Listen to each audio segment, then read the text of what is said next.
On the 9th of March 2021, Microsoft completed their acquisition of Zenimax Media, parent company of Bethesda Softworks, which in turn was the publisher behind all the Bethesda Game Studios titles, including games such as Morrowind, Skyrim, and Fallout. This was obviously a massive deal. It was the biggest acquisition ever in the video game industry, costing Microsoft a whopping $7.5 billion. However, as colossal as this news was, I couldn't help but think that the gamers of a decade ago would have been a lot more excited by this and the opportunities that it might bring. That's because over the past decade, Bethesda's reputation has started to dwindle, and they are no longer seen as developers and publishers akin to Rockstar Games or Naughty Dog anymore. People actually see them as closer to Activision or Ubisoft. Today I'm going to break down the reasons for this and discuss why Starfield, the upcoming open world RPG by Bethesda Game Studios, is their final chance to fix what they've done and consider what they need to do to get it right. I'm also going to talk a little bit about the Elder Scrolls 6 at the end and some of the implications that Microsoft purchasing Bethesda might have. Also, pretty important clarification, I know the title and the thumbnail just says Bethesda, but I'm actually talking pretty specifically about Bethesda Game Studios when I say this. Developers like id Software and Machine Games are doing great jobs with franchises like Doom and Wolfenstein. The problem here is with BGS, the popular kid who now thinks he's basically untouchable. Bethesda Game Studios is just a bit of a mouthful for the title and thumbnail, so that's why I went with Bethesda. Also guys, if you end up enjoying the video, do me a favour and drop a like on the video and subscribe to the channel. I make lots of similar content which you may be interested in. With all that meandering out of the way, let's get into the video. To properly understand why Bethesda are where they are now, I'm going to have to take you back, all the way back to 2015. This was back when BGS were riding their success like a train. A couple of years previously they'd released Skyrim, a game that proved to be their greatest hit so far, both critically and commercially, making a huge amount of money for those involved, and they were just about gearing up to release their next game, Fallout 4. It's safe to say that the reaction to Fallout 4 being announced could probably have only been topped by a handful of games. Grand Theft Auto 6, Half-Life 3, and The Elder Scrolls 6. More on that last one later. But yes, no one can deny that Fallout 4 broke the internet. It looked amazing, a next generation Fallout game that just works. It's not, I'm not kidding. And what we got? Well, it was one of those weird, lukewarm game releases. The game certainly wasn't bad by any stretch of the word, but at the same time it certainly wasn't the gold standard quality that we've come to expect from Bethesda Game Studios, with many of its RPG features stripped back in order to appeal to a broader audience. Well, that's fine, right? I mean, we've gotten many amazing games from Bethesda Game Studios. There's nothing wrong with one solitary blip. And like I say, it's not like Fallout 4 was bad, it was still very good by the standards of any other developer. Well, you're right, but then came the next phase of Bethesda Game Studios, just doing weird random shit that no one asked for. First, it was Fallout Shelter, which, again, fine, just a mobile tie-in game to coincide with Fallout 4's release. But then they started doing stuff like the Creation Club, trying to charge players for user-generated mods, and started milking Skyrim for everything they could, re-releasing it several times on PS4, Xbox One, Switch, VR, and even fucking Alexa.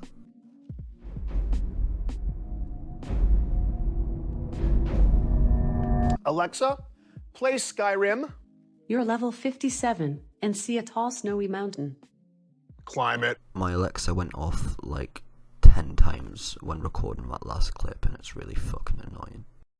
Anyway, look, yeah, I'm aware that the last one was just a tongue-in-cheek joke to parody themselves, but it's still time they could have spent making the games that people are asking for franchises that are now going upwards of a decade without an installment.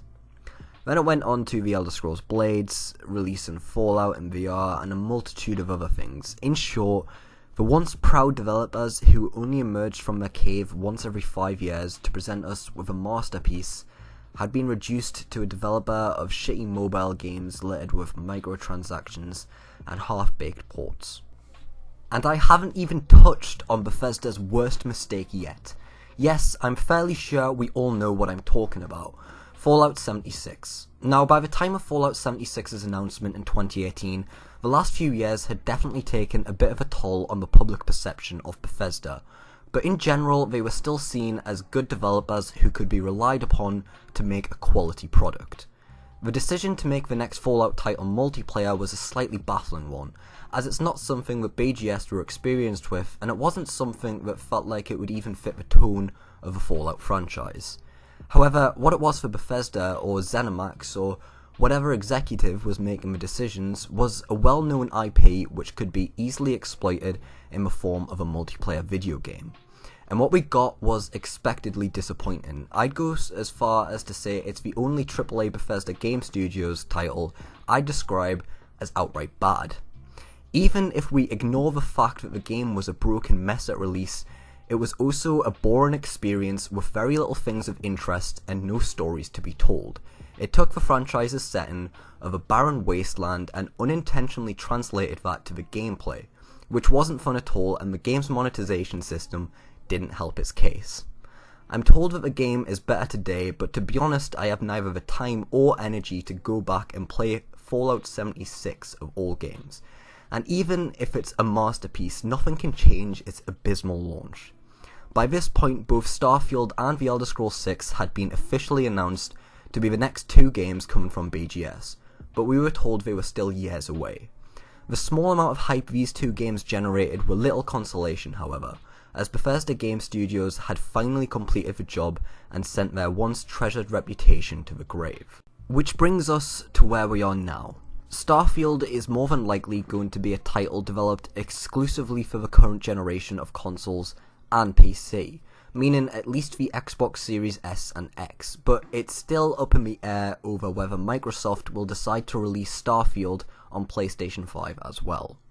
We know very little about the game, save that it is going to be an open world RPG and that it is going to be using the Creation Engine, and we know that it is likely to release either in this year or next. That's not a lot to go on, but already we have some worrying news. The Creation Engine is an engine that has been used since the late 2000s, when they started work on Skyrim. It was then later used for both Fallout 4 and 76. There are significant advantages to the engine, such as its friendliness towards modders, but that doesn't change the fact that the engine is over a decade old, and will likely be over 15 years old when they use it for The Elder Scrolls 6. Obviously, it's been modified with every new installment, but the base framework is still there. There are bugs in Fallout 76 which have carried over even from Skyrim due to using the same engine. You're going to have a far easier time pushing the boundaries if you're doing so with new technology. The time for a new engine was with Fallout 4. At this point, it's ridiculous.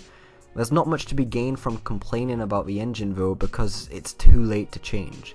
But I desperately hope that the quote-unquote serious modifications they are making to the engine are thorough enough to stand beside the games of the 9th generation. The other extremely important thing they need to do is make the game fundamentally a single-player RPG at its core. I'm fairly sure we're safe in the single-player department, but with Fallout 4 leaning more towards the shooter aspect of the game, and abandoning some of the role-playing aspects, it's something I'd definitely like to see make a return for Starfield.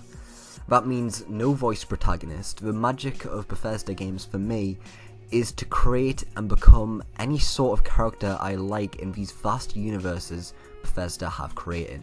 I don't want to be wearing borrowed skin. Of course, I want my choices to play an impact. I want to be able to create detailed builds to a point where every time I play the game I can have a somewhat different experience. There's so much that can be done with a Bethesda game set in space that the mind boggles just to think about it.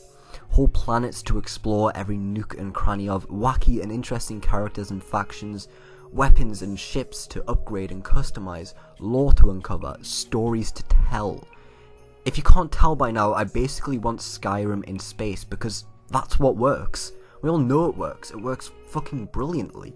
The Bethesda formula is perfect, it doesn't need to be changed, only refined. Improve the AI, improve the game mechanics, improve the graphics, and improve the way it all flows together, all while pushing the technology to the boundaries and shaping the industry with your mechanics. This is Bethesda's first new IP in 20 years, and I want to see it do well. We don't need to see Bethesda change course with their game genre, which I am worried that they will do after the breakout success of The Witcher. I'm worried that they will try and emulate a similar style of game instead of just doing what we know works for them. Next gen Skyrim in space. That's all anyone wants from Starfield, and that's all it has to be. Now, the question that's on everybody's mind is Microsoft. How does Microsoft's acquisition of Bethesda impact all this? Will Starfield release on PS5? I wish I had a definitive answer, but all we can really do is speculate.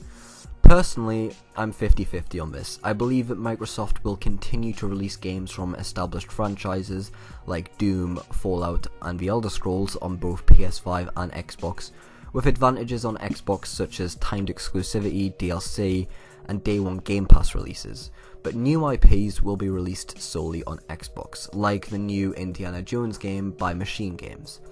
But where does that leave Starfield? A new IP, sure, but announced 3 years before Microsoft's purchase of Zenimax. Again, the truth is, I don't know. I think there's a strong possibility it will be Xbox exclusive, which is either a good or bad thing depending on your perspective. Xbox could provide them with the ways and means of making this game amazing, and having it as a system seller for the new Xboxes could certainly give it a higher profile. But it could also limit the game's audience and prevent the wider gaming community from appreciating it as much as they appreciated Skyrim or Morrowind. That's assuming the game is even any good. It could be bad and seriously sour the start of Microsoft's ownership of Bethesda. And that soured start could have a disastrous effect on Bethesda Game Studios' next title after Starfield, The Elder Scrolls 6. The sad truth is that most gamers, including myself, are far more excited for The Elder Scrolls 6 than for Starfield, having been waiting for it ever since Skyrim released a decade ago in 2011. Unfortunately, we're not likely to see The Elder Scrolls 6 until at least 2024, but that means that Starfield is sort of living in its shadow, which is the unfortunate side effect of announcing both games simultaneously and years before either of their respective launches. The thing is, The Elder Scrolls 6 can go one of two ways, and it all depends on Starfield. If Starfield is an amazing game, people's hope in Bethesda is restored, and the gaming industry can confidently be hyped for another Elder Scrolls game, a game that promises to tear the internet in two the second it is properly revealed. However, if Starfield is bad, the mood is a depressed one. Bethesda wouldn't have released an amazing game that is critically acclaimed across the board in over a decade at that point, and it would be hard to be excited for a game that we all want to be excited for. A game that could be amazing but most likely won't due to the developers losing their once magical touch. And finally, 13 minutes into the video, I reach the point I'm trying to make. It's all riding on Starfield. This is Bethesda's last hope. Many other developers wouldn't even be given as many chances as them, but we give them the benefit of the doubt due to their history. If Starfield fails, not only would we have lost what could potentially be an amazing game, but we will have lost a developer that has provided me with countless memories throughout my childhood and has made some of the best games of all time.